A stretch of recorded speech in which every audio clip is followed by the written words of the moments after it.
নমস্কার।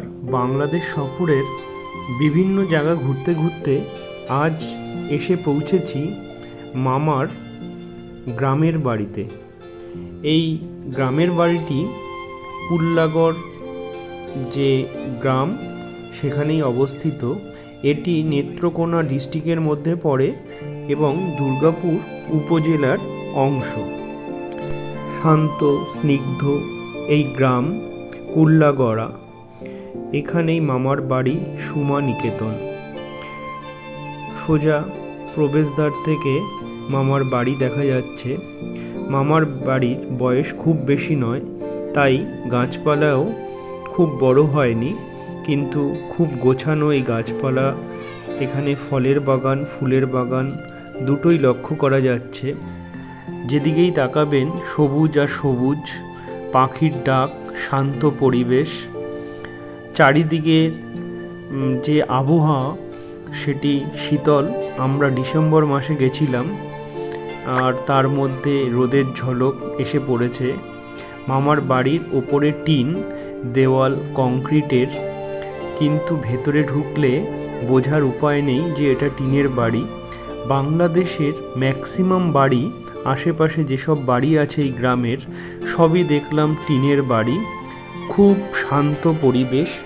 কুল্লাগড়া গ্রামটি ৮৭৮৮ একর জমিতে গড়ে উঠেছে। এখানে টোটাল জনসংখ্যা ২২,৫০২। এই কুল্লাগড় গ্রামটি ময়মনসিংহ শহর থেকে প্রায় ৫৫ কিলোমিটার দূরে অবস্থিত। মামার এই বাগান বাড়ি খুবই সুন্দর। আমরা গিয়ে মনমুগ্ধ পরিবেশে হারিয়ে গেছিলাম এই দুটো দিনের জন্য। মামার রান্নাঘর এটি। এখানে দেখুন কাঠ সাজিয়ে রেখেছে। মামার রান্নাঘরে কাঠেও রান্না হয় এবং গ্যাসেরও ব্যবস্থা আছে। দেখুন তুলসী মন্দির কি সুন্দরভাবে সাজানো চারপাশটি বাড়ির। এখানে আম, জাম, কাঁঠাল, পেয়ারা, কুল, বিভিন্ন ধরনের ফলের গাছ রয়েছে। বিভিন্ন ধরনের সবজি যেমন লাউ, শসা, ধনেপাতা, পেঁপে, বিভিন্ন ধরনের সবজি চাষ করেছে। এছাড়া বিভিন্ন ফুল গাছ রয়েছে, পাতাবাহারের গাছ রয়েছে। দারুণ সুন্দর পরিবেশ। একদম গ্রামটি শান্ত। সামনেই বয়ে গেছে আপনার নদী, সোমেশ্বরী নদী। এটি মামার ঠাকুর ঘর। প্রথমে ঢুকেই আমরা ঠাকুর দর্শন করি, এরপরেই ঘরের মধ্যে প্রবেশ করি। দেখুন সেই টিনের ঘরের ভেতরটা কত সুন্দরভাবে সাজানো। দেখে বোঝাই যাচ্ছে না যে এটি টিনের ঘরের ভেতর। মডার্ন বাথরুম রয়েছে। দেখুন কত সুন্দর গ্রামের বাথরুম, এত সুন্দর। আমরা এসছি বলে রান্নার তোড়জোড় চলছে।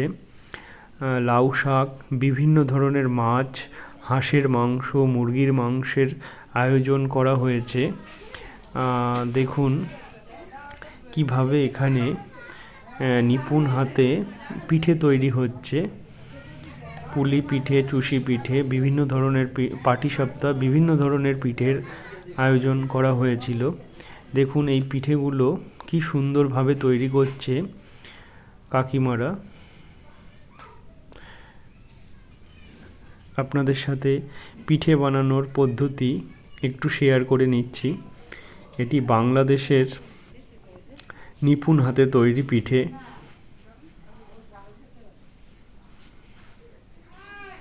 পিঠের গায়ে কি সুন্দর কলকা, দেখুন পরপর পরপর তৈরি হয়ে যাচ্ছে পিঠেগুলো খুব কম সময়ের মধ্যে।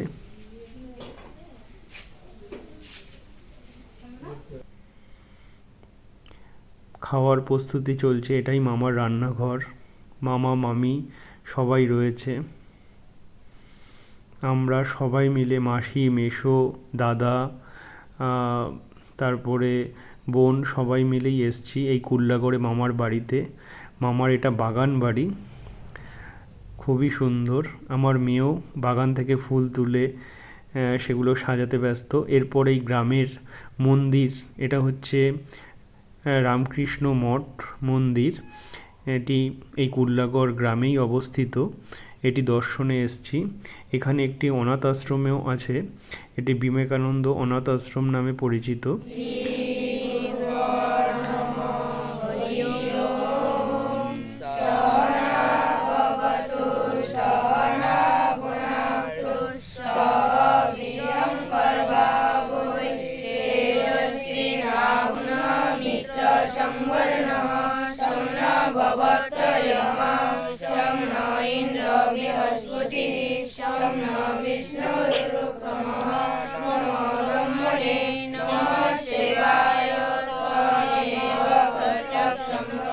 বাচ্চাদের থেকে আমরা প্রার্থনা শুনে এবার মন্দিরের ভেতরে ঠাকুর দর্শনে গেলাম।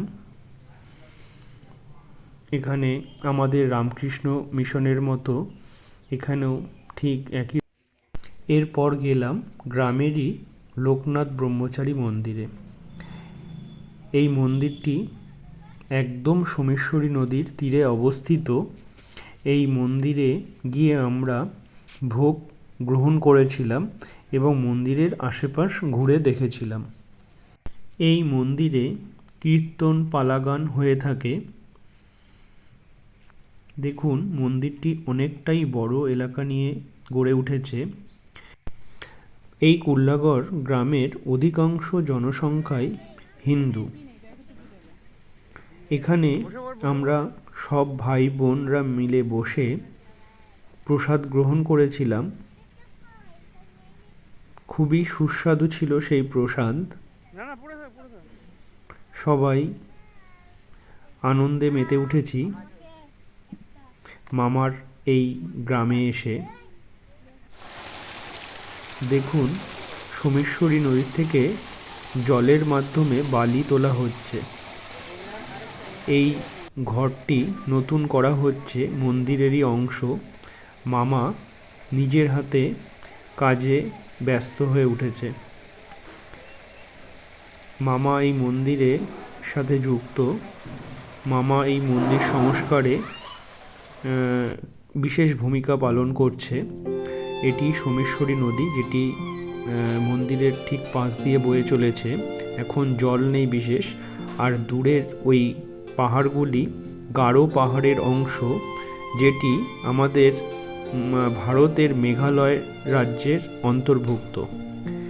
এটি একটি শ্মশান, যেটি এই লোকনাথ মন্দিরের পাশেই গড়ে উঠেছে।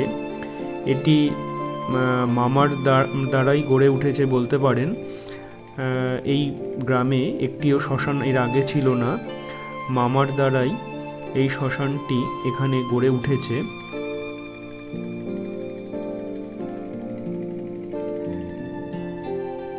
এরপর আমরা চলে গেলাম বর্ডার, বাগমারা বর্ডার। ভারতের এবং বাংলাদেশের সীমান্তে অবস্থিত এই বর্ডার। ওই দূরে বাড়িগুলো দেখা যাচ্ছে, ওইগুলো হচ্ছে বাগমারা অন্তর্গত ভারতে অবস্থিত জায়গা। ওই যে ভারতের চেকপোস্ট, যে অটোটি চলে গেল, সেটি ভারতেরই রাস্তা। আমরা রয়েছি বিজয়পুরের মধ্যে, যেটি বাংলাদেশের শেষ সীমানা। আমরা বাংলাদেশে দাঁড়িয়ে ভারতের অংশ দেখতে পাচ্ছি ক্যামেরার মাধ্যমে।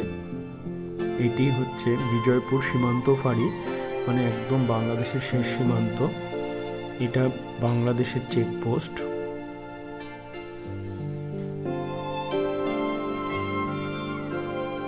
এরপরে আমরা পাশেই দেখতে চলে গেলাম বিজয়পুর লেক। ওই দূরের পাহাড়গুলি সবই মেঘালয় রাজ্যের অন্তর্ভুক্ত। আমরা বিজয়পুর লেকের উঁচু অংশে দাঁড়িয়ে ভারতের অংশ দেখতে পাচ্ছিলাম। দেখুন, এই সবুজ জলরাশি বিজয়পুর লেক নামে পরিচিত। ভারী চমৎকার লাগছিল এই সবুজ জলটি।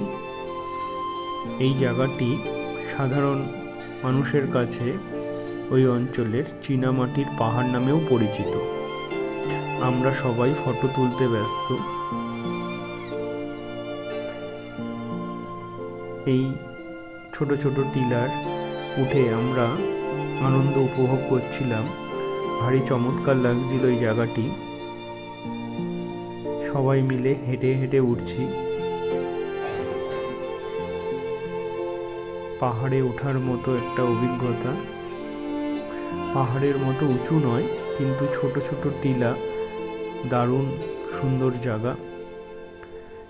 শীতের দুপুরে ভীষণ ভালো লাগছিল এই জায়গাটি। জলের রঙটি অসাধারণ।